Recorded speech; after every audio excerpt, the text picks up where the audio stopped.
आज हम डिस्कस करेंगे एक टॉपिक बेड सोर। तो देख लेते हैं what is bed sore. It is the damage of skin and underlying tissue due to pressure leading to decrease perfusion. Bed sore क्या है? प्रेशर के कारण स्किन या टिश्यू में डैमेज हो जाना, स्किन या टिश्यू का डैमेज हो जाना, उसी को कहते हैं बेड सोर। अब हम बात करते हैं कॉजेज ऑफ बेड सोर। तो इसके कॉजेज देख लेते हैं। फर्स्ट है इसमें प्रेशर। ठीक है, pressure of tissue against mattress is the primary cause of bed सोर। बेड सोर के अगर प्राइमरी कॉज की बात करें तो वो है प्रेशर। प्रेशर इसका मेजर कॉज है बेड सोर का। प्रेशर से हम क्या समझे, जैसे बहुत से पेशेंट होते हैं जो मतलब चल फिर नहीं सकते, हिल डुल नहीं सकते, लंबे समय तक बेड में रहते हैं, एक ही पोजीशन में रहते हैं, उनकी कोई मोबिलिटी नहीं होती है, इधर उधर उनकी पोजीशन चेंज नहीं होती। तो उनमें क्या होता है, मतलब एक ही जगह पे प्रेशर पड़ता है स्किन में। तो उस वजह से क्या होता है कि वहां पे जो स्किन होती है वो डैमेज होने लग जाती है। जैसे पहले स्किन, फिर टिश्यू, फिर बोन, वो सब धीरे धीरे डैमेज होने लग जाती है। मतलब एक ही जगह पे क्या पड़ जाता है, एक ही जगह पे प्रेशर पड़ना। एंड सेकंड कॉज है इसका मॉइस्चर के कारण भी बेड सोर हो सकता है। और थर्ड है फ्रिक्शन के कारण भी बेड सोर हो सकता है। फोर्थ है शेयर, मतलब लंबे समय तक जैसे बेड में एक ही पोजीशन में रहने से टिश्यू जो होती है वो पतली या फिर दबने लग जाती है, तो वो भी बेड सोर का एक कारण है। पेशेंट हु आर बेड और चेयर बाउंडेड, मतलब जो पेशेंट लंबे समय तक बेड में है या चेयर में बैठे हुए हैं, उनमें भी बेड सोर हो सकता है। Patient with sensory and mobility deficit, मतलब जैसे क्या होता है किसी में स्पाइनल कॉर्ड इंजरी हो जाती है तो वो इधर उधर हिल डुल नहीं सकते, चल फिर नहीं सकते, और क्या होता है स्ट्रोक या फिर कोमा की कंडीशन में भी बेड सोर होने के चांसेस ज्यादा रहते हैं। अदर कॉजेस की अगर इसकी बात करें तो एल्डरली पेशेंट में हो सकता है क्रोनिक इलनेस, इमोबिलिटी, माल न्यूट्रिशन, ठीक है, अल्टर्ड कॉन्शियसनेस, इनमें भी बेड सोर हो सकता है। तो हम बात करते हैं स्टेजेज ऑफ बेड सोर।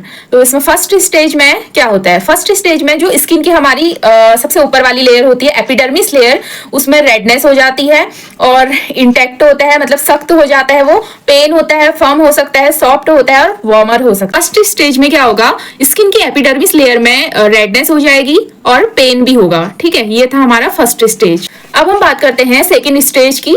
सेकेंड स्टेज में क्या होगा, रेड पिंक कलर हो जाएगा, लाइट पार्शियल थिकनेस होगी, ulcer involving epidermis and dermis. ठीक है, इसमें क्या होगा कि रेड पिंक कलर हो जाएगा, लाइट पार्शियल थिकनेस इसमें होगी। ठीक है, सेकंड स्टेज में, और इसमें एपिडर्मिस लेयर पूरी हट गई होगी। मे बी इंटैक्ट और rupture blister field with serum, इसमें क्या होगा कि पानी का फफूला भी इसमें बन जाएगा स्किन में। ठीक, स्टेज थर्ड में क्या होगा, full thickness damage of tissue, epidermis और डर्मिस लेयर तो पूरी डैमेज पहले हो गई सेकंड स्टेज तक। अब थर्ड स्टेज में क्या होगा, टिश्यू का भी डैमेज हो जाएगा। ठीक है, थर्ड स्टेज में पूरा टिश्यू भी डैमेज हो जाएगा। सबक्यूटेनियस फैट्स में विजिबल बट बोन, टेंडन और मसल्स, मतलब इसमें क्या होगा कि सबक्यूटेनियस फैट भी विजिबल हो जाएंगी। एपिडर्मिस लेयर पूरी डैमेज हो गई, डर्मिस भी पूरी डैमेज हो गई, टिश्यू डैमेज हो गई। अब है स्टेज फोर। स्टेज फोर में क्या होगा, full thickness tissue loss with exposed bone, tendon and muscle, इसमें क्या होगा कि सारी खाल इसमें हट जाएगी। ठीक है, जैसे और इसमें बोन, टेंडन, मसल सब मतलब एक्सपोज्ड हो जाएंगे। ठीक है, मतलब इसमें पूरा स्टेज फोर में फुल थिकनेस टिश्यू का लॉस हो जाएगा। ठीक है, ये था हमारा स्टेज फोर। तो ये हमने देखे बेड सोर के 4 स्टेजेज, कौन कौन से इसकी स्टेजेज हैं। अब हम देख लेते हैं इसके common site. The most common site of skin breakdown are over body prominences in supine position में। अगर इसकी बात करें, जो पेशेंट होगा वो सीधा लेटा हुआ होगा, ठीक है, जैसा आप डायग्राम में देख सकते हैं। तो वहां पे उसके प्रेशर पॉइंट कौन कौन से रहेंगे वो हम देखते हैं। जैसे ऑक्सीपिटल बोन इसमें रहेगा, स्कैपुला रहेगा, एल्बो, हील्स, सैक्रल रीजन। ठीक है, जैसा कि आप डायग्राम में देख सकते हैं कि ये रीजन इसमें बेड सोर के प्रेशर पॉइंट रहेंगे। सेकंड है लाइंग पोजीशन। ठीक है, लाइंग पोजीशन आप देख सकते हैं। अब हम बात करते हैं इन प्रोन पोजीशन। प्रोन पोजीशन में क्या होगा, पेशेंट उल्टा लेटा हुआ होगा पेट के बल। ठीक है, इसमें इसके प्रेशर पॉइंट कौन कौन से रहेंगे जो कि आप डायग्राम में देख सकते हैं। ठीक है, तो ये तो थी इसकी कॉमन साइट की कहां कहां पर बेड सोर हो सकता है, कौन कौन से उसके प्रेशर पॉइंट होते हैं। अब हम बात कर लेते हैं प्रिवेंशन ऑफ बेड सोर, कि बेड सोर से बचने के लिए हम क्या क्या कर सकते हैं।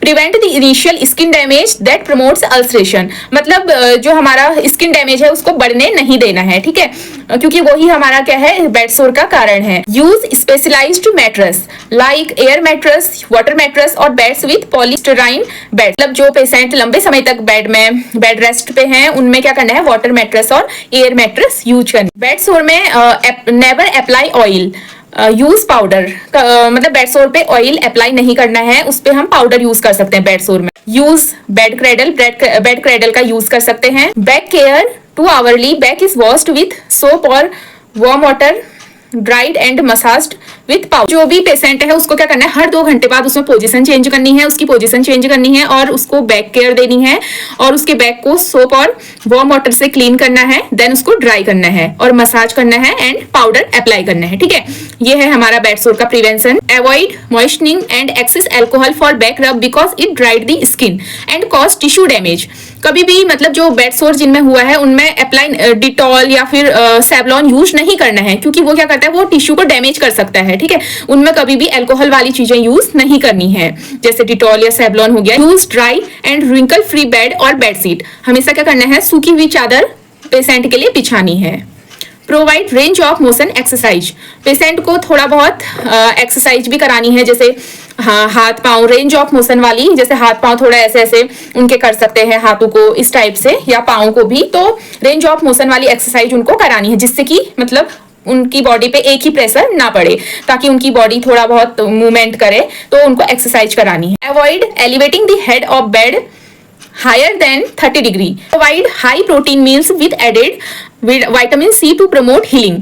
पेशेंट को हाई प्रोटीन डाइट देनी है और उसमें जैसे विटामिन सी ऐड कर सकते हैं, जिससे उसकी हीलिंग प्रमोट होगी। अब इसके ट्रीटमेंट पे बात कर लेते हैं। इसका ट्रीटमेंट क्या है, apply heat bye 100 what bulb for 10 minute. जो पेशेंट का उंड है उससे 45 to 60 सेंटीमीटर दूरी पे एक 100 वॉल्ट का बल्ब लगा के 10 मिनट तक के लिए उसे ऑन रखना है, ताकि जो मॉइस्चर बना हुआ है वो ड्राई हो सके। ठीक है, उसको सुखाने के लिए हमें वो बल्ब लगा सकते हैं। ठीक है, ये इसका ट्रीटमेंट है।